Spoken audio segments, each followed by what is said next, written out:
Bismillahirrahmanirrahim. Assalamualaikum warahmatullahi wabarakatuh. Waalaikumsalam. Selamat malam pemirsa dimanapun berada. Pada malam kali ini saya Bang Tarigan, mahasiswa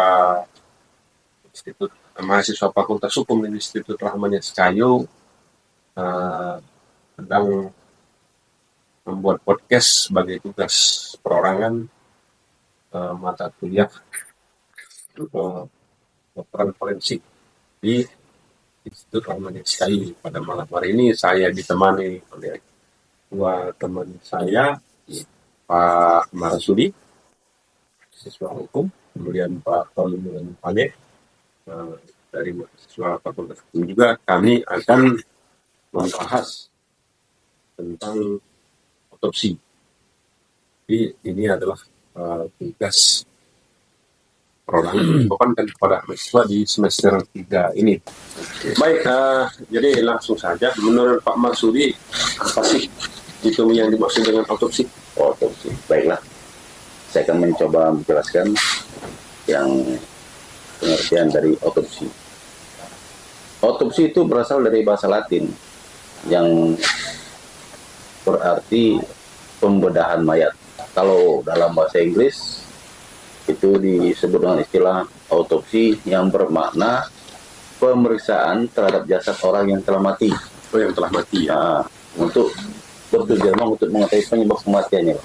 Penyebab kematian Betul. orang mati tersebut. Nah, Betul. kalau di Kamus Besar Bahasa Indonesia itu otopsi adalah pemeriksaan mayat dengan jalan pembedahan. Benar ya, otopsi ya. Untuk mengetahui penyebab kematian ataupun penyakit dan sebagainya secara singkat bisa dikatakan dengan bedah mayat. Bedah mayat. Boleh ditambahkan kira-kira Bang Pane pengertian otopsi itu?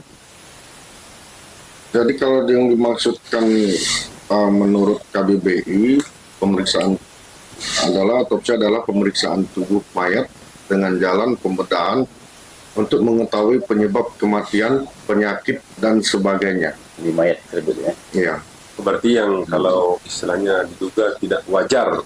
Ya, Jadi penegak hukum ataupun penyidik membutuhkan ilmu bantu atau yang disebut yang tadi ilmu otopsi yang dilakukan oleh atau dilaksanakan oleh dokter forensik untuk meneliti bagian-bagian ataupun organ yang masih tersisa dari tubuh mayat penyebab yang sudah terlanjur mungkin dikubur, yang sudah sekian hari menyebab kematiannya. Jadi pihak keluarga tadi meminta kepada penyidik untuk dilaksanakan otopsi. Itulah pengertian ada otopsi.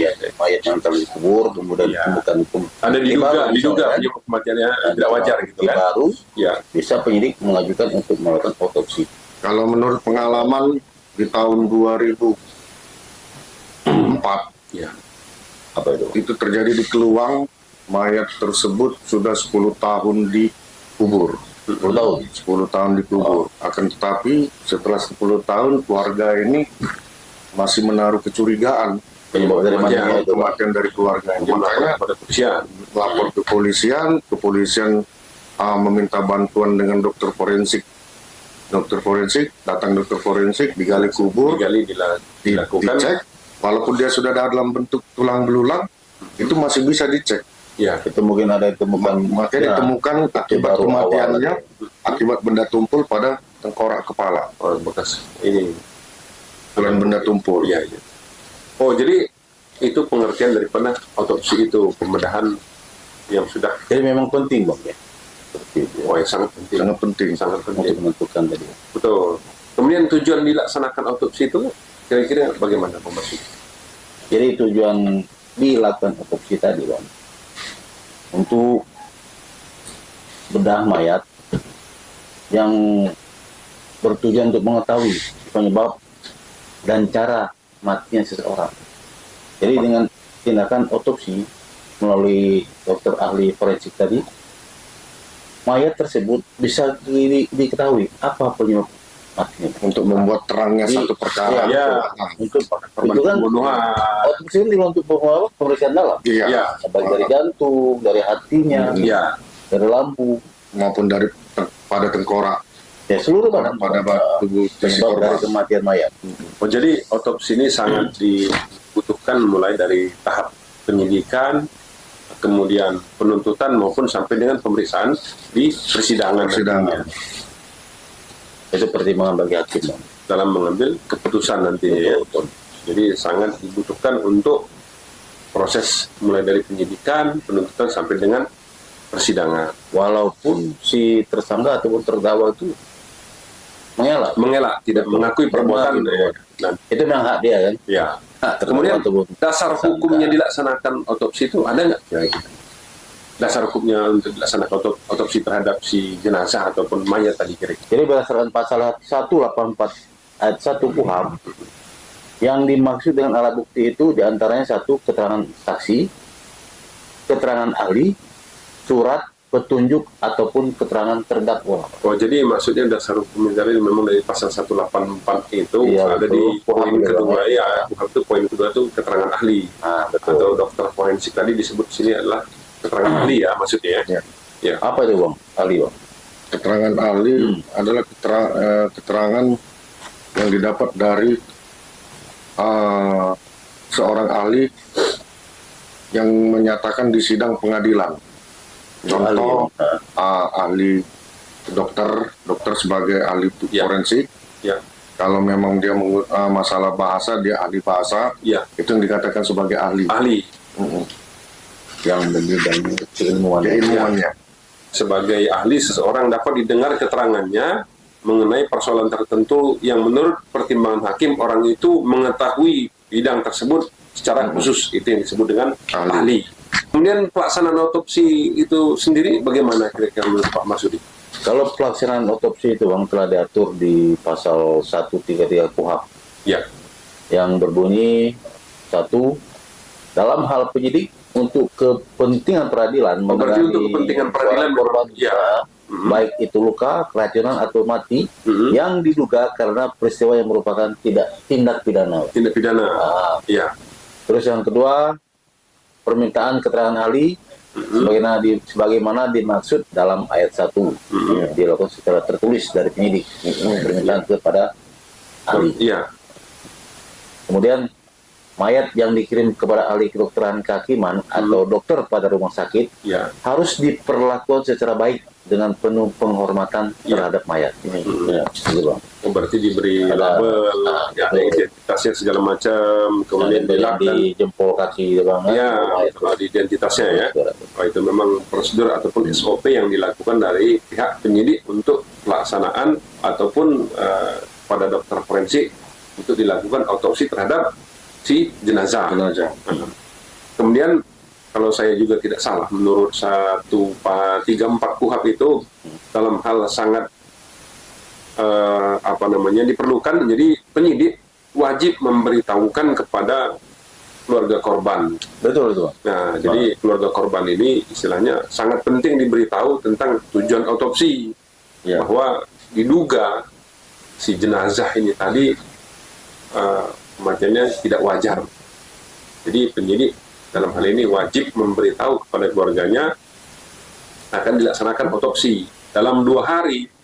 Nanti apabila pihak keluarga tidak ada keberatan, nah, jadi penyidik wajib mengirimkan jenazah ini ataupun mayat ini ke kedokteran forensik untuk dilaksanakan otopsi.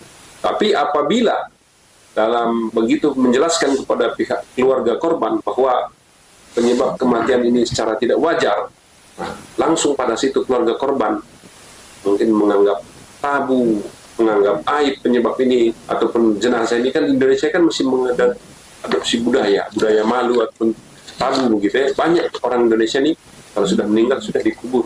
Satu lagi, Bang, tambahan, keluarga juga kebanyakan pengalaman yang kita tahu, keluarga juga takut kalau tubuh keluarga yang menjadi korban ini rusak. Betul. Itulah mungkin salah satu tugas penyidik tadi, Bang, untuk menjelaskan. Betul. Menjelaskan kepada keluarga korban betapa pentingnya otopsi yang dilakukan. Nah, itu. Ya kan? Kemudian bagaimana kalau ada orang yang menghalangi untuk ataupun mengagalkan proses daripada otopsi tersebut? Ada nggak kira-kira hukumannya ataupun ancaman hukumannya ataupun undang-undang ataupun pasal ataupun apa itu yang apabila ada orang yang menghalang-halangi untuk dilaksanakan otopsi. Kalau sanksinya itu bang ada bang di KUHP itu bang? KUHP, iya. Bahwa sanksi pidana mencegah, menghalangi atau menggagalkan otopsi 9 bulan. itu sesuai dengan pasal 222 KUHP. Pasal 222 menghalang-halangi ya. Iya. Jadi barang siapa dengan sengaja. Betul. Barang siapa dengan sengaja menghalangi Ancaman ataupun hukumannya 9 bulan itu. menggagalkan pemeriksaan mayat forensik. Oh, berarti memang ada ancaman hukumannya. Ada Jadi ancaman. tidak boleh ya ketika ada penyidik yang melaksanakan istilahnya otopsi terhadap jenazah ataupun mayat, itu ada orang menghalang-halangi tugas penyidik mengamankan orang Itu tersebut. juga diatur di KUHP pasal 222. 222 ya. Kemudian dalam hal keluarga terdekat, istilahnya ini menolak dilaksanakan otopsi terhadap jenazah. Nah, itu bagaimana kira-kira? Otopsi jenazah di Indonesia menjadi hal yang tabu lantaran masih banyak masyarakat menganggap otopsi tidak pantas dilakukan. Oh, yang Banyak seperti kata Bang Pane pandangan tadi. Ya. Pandangan seperti itu. Ya, Pandangan mereka kan karena kalau otopsi itu kan Pasti paling merusak tidak gitu ya. dibedah badan, Iya, iya, iya. dibuka apa namanya perut untuk melihat isi darah. Iya, iya, itu. iya. Padahal itu kan istilahnya tujuan dokter itu dilaksanakan otopsi itu kan mencari penyebabnya ini kematiannya secara wajar atau tidak. Untuk membuat terang Iya, satu permasalahan, satu iya. perkara penyebab kematian Iya. keluarga tersebut, Pak. Jadi memang pentingnya edukasi kepada Edukasi. masyarakat apabila ada keluarganya yang meninggal secara tidak wajar, wajib istilahnya mendukung daripada pihak penyidik Iya. agar dilaksanakan otopsi. Memang kadang-kadang budaya di Indonesia ini masih Tapi proses otopsi kan memang seperti itu bang. gitu ya. Jelas membedah mayat ya. Iya. Bongkar jaringan ada dia. Ya, seperti yang sering kita lihat di beberapa media cetak elektronik itu kan, ada beberapa tahun yang lalu kasus apa gitu, memang dibedah, jadi dicari, kemudian setelah nanti selesai proses itu kan dijahit kembali, Dijahit bukannya kembali. dibiarkan acak-acakan Betul, atau Bang. ditinggalkan, Mereka tidak. kan mungkin punya adat tersendiri kan dari Betul. kalian dokter forensik gitu. Iya. Bagaimana memperlakukan seorang mayat. Ya, sebenarnya memang seperti kata Pak Pane tadi, beberapa tahun yang lalu pun saya pernah juga dulu, tapi tahun berapa dulu lama, sudah sangat lama sekali, penyebab kematian di tengkorak itu. Jadi ketika memang mayat ataupun jenazah ini masih dalam keadaan utuh, katakanlah, saya lihat dulu di kepalanya. Itu digergaji tuh, Bang. Iya, jadi dari belakang, jadi dibuka Tempurungnya. Kepala. Iya.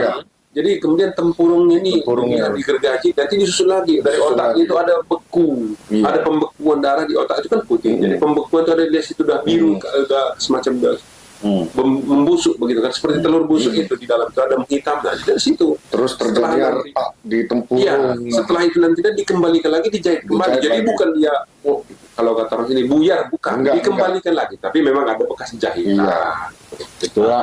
Makanya yang itulah. dipikirkan keluarga itu mungkin di, jadinya keluarga dia ini meninggal jadi tidak ini. jadi tidak- acak-acakan nanti Iya. jenazah. Mungkin budaya Dengan seperti itu, tindakan ya. otopsi kan Pikirannya. dokter forensik bisa menentukan penyebab dari kematian mayat itu bang. Betul. Jadi sangat membantu nantinya Membantu. pihak penyidik untuk Mengungkap suatu perkara. mengungkap suatu perkara. Jadi apakah penyebab kematian ini wajar atau tidak? Contoh seperti umpamanya ada orang mati gantung diri. Mohon maaf ya, ada umpamanya seperti itu kan. Kalau itu kan sebenarnya gampang membedakan mayat itu bunuh diri ataupun memang- dibunuh. Karena ketika orang sudah dibunuh kemudian digantung itu beda loh. Jenazahnya, mayat itu beda. Beberapa kasus yang pernah kita lihat orang Iya. yang gantung diri kan, misalnya contoh lidahnya menjulur, Terus kemudian pada kemaluannya keluar cairan, pada anus mohon keluar maaf ya kotoran, anusnya mohon pun maaf, ada Pak. kotoran begitu kan. Nah, tapi ketika memang orang ini sudah dibunuh, digantung supaya nanti si pelaku ini tadi menghilangkan jejak atau menghilangkan bukti bahwa dia bukan membunuh, jadi seolah-olah jenazah ini dibunuh diri, kan nanti beda nanti jenazahnya ataupun mayatnya. Pasti lidahnya tidak menjulur, walaupun digantung, udah mati, dibunuh oleh seseorang, digantung, pasti akan tetap beda. Nah, itulah tujuannya, tugasnya penyidik menjelaskan kepada keluarga diduga bahwa jenazah ini dibunuh. Menjelaskan pada pihak keluarga. Dan juga tujuan otopsi itu juga Bang, apabila bertemunya dengan kasus seperti itu, Iya, otopsi ini juga mengetahui jeda waktu kapan dia mati dibunuh sebelum digantung, Iya, dengan waktu dia memang mati karena gantung diri. betul. Jeda waktu itu ada. Ada. Terlihat di situ, Bang. Terlihat dia dari hasil otopsi itu. Penting sekali otopsi dia. Jadi Otopsi itu kan diajukan oleh penyidik, Mas. Betul. Iya. Ke program forensik Iya. untuk mencari tahu penyebab. penyebab.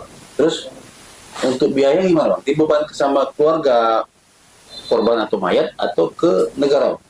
Jadi Nah, begini, bisa dijelaskan. tahu saya yang pernah saya ini di kepolisian itu ada namanya, dalam hal ini penyidik di kepolisian itu ada namanya dikra, penyidikan perkara. Jadi sudah ditanggung dalam suatu kasus itu besarannya, besarannya saya lupa, sekian juta kalau nggak salah. Memang besar biaya otopsi ini. Nah, namun besarannya saya lupa, tapi memang dibebankan sudah ditanggung oleh negara. Ada namanya dikra, penyidikan perkara. Nah, itu jadi mulai dari honor dokter, transport dokter itu ada nanti ditanggung oleh sudah di negara. Bukan dibebankan Kepada tidak. Enggak. Jadi orang sudah berduka dibebankan lagi. Nah, itu kan tidak manusiawi. Sedangkan kita negara sudah menanggung aja. Si keluarga korban lagi keberatan untuk melakukan otopsi. Kadang-kadang biayanya sudah ditanggung oleh masih keluarga korban ini menolak. Sambil dinikmati. Silakan, Mas. Jadi Bung Pane. Iya. Jadi memang itu ininya sudah ditanggung oleh negara. Kadang-kadang masih menolak. Nah, paling tujuan penyidik tadi sangat bagus untuk mengungkap apakah ini korban ini dibunuh ataupun bunuh diri ataupun karena penyakit atau sebab yang lain-lain. Itulah tujuannya dilaksanakan otopsi. Tapi kan tidak sembarang mayat dilakukan otopsi. Kan ada pertimbangan dari penyidik untuk mengungkap suatu perkara. Betul. Kalau umpamanya orang jelas kecelakaan lalu lintas ngapain lagi diotopsi kan nggak mungkin. Itu dia tadi, Kak. Nah, itu kan nanti kan ketika ada laporan tentang penemuan mayat, itu dia tadi ketika turun ke lapangan, Ya, baik itu penyidik maupun unit identifikasi ya mendatangi TKP. mendatangi Ya, TKP, di situ nanti ketahuannya ya, apakah ini memang mati karena sakit, ya. ataukah gantung diri, ataukah memang karena satu tindak pidana. Istilahnya tidak wajar Ya. lah kematiannya itu kan. Dari hasil olah TKP tadi dapat diketahui. Masuk dalam rumah, umpamanya dalam rumah ada jenazah atau mayat skenaris, sementara di rumahnya dikunci dari luar. Itu Iya. tidak wajar kira-kira. Tapi kalau memang dia meninggal di dalam rumah, dikunci dari dalam, mungkin itu ya keluarga korban pun umumnya ya, setahu saya menolak dilaksanakan otopsi. Tapi kalau memang ada tanda kutip tidak wajar kematiannya tadi, seperti dia dikurung dari luar, jenazah di dalam, sementara digemboknya dari luar, itu kan tidak wajar. Nah, berarti Itu pun juga kalau hasil dari olah TKP penyidik menyimpulkan itu hasil meninggalnya karena hasil satu tindak pidana, tetapi keluarga tidak mau untuk dilakukan otopsi, ya, itu juga masih penyidik wajib untuk melakukan penyelidikan. Kenapa keluarga ini tidak mau ya. untuk dilakukan otopsi? Ada apa di situ? Nah, di situ Baik, Tapi kalau kemungkinan yang terjadi. banyak Bisa jadi. kemungkinan terjadi. Tugasnya penyidik. Penyidik itu tugasnya, Pak. Baik. Terima kasih Pak Bang Pane sama Pak Marsudi atas waktu Ya, Bang. kita membahas. Mungkin nanti kita akan tambah lagi, Bang. Ya. Jadi kita ini bukannya sok pintar, bukan juga ahli, sama-sama belajar tentang apa itu makna, apa arti. Kegunaan otopsi, fungsi otopsi, Jadi, pekerjaan otopsi. Mungkin kepada para ahli juga yang melihat acara podcast ini juga, Ya. Kalaupun ada Masukan. masukan dan saran, kami sangat menerima dan menampung. Baik, betul. Dan itu Terima kasih. menjadi sarana bagi ilmu kami juga menambah ilmu. Betul. Karena kita ini juga manusia biasa yang punya keterbatasan, jadi apa yang kita sampaikan ini sebatas pengetahuan kita. Pengetahuan kita, Ya, benar. sebatas apa yang kita baca, yang kita lihat itu kemampuan kita. Jadi kita sangat Sambil berharap kopi, Bang. ada masukan, Iya. kan, koreksi, saran dan lain sebagainya. Baik, terima kasih Pak Pane sama Pak Marsudi atas waktu dan kesempatannya. Terima kasih, Bang. Kami tutup acara podcast kita malam ini dengan ucapan terima kasih. Assalamualaikum warahmatullahi wabarakatuh. Waalaikumsalam warahmatullahi wabarakatuh.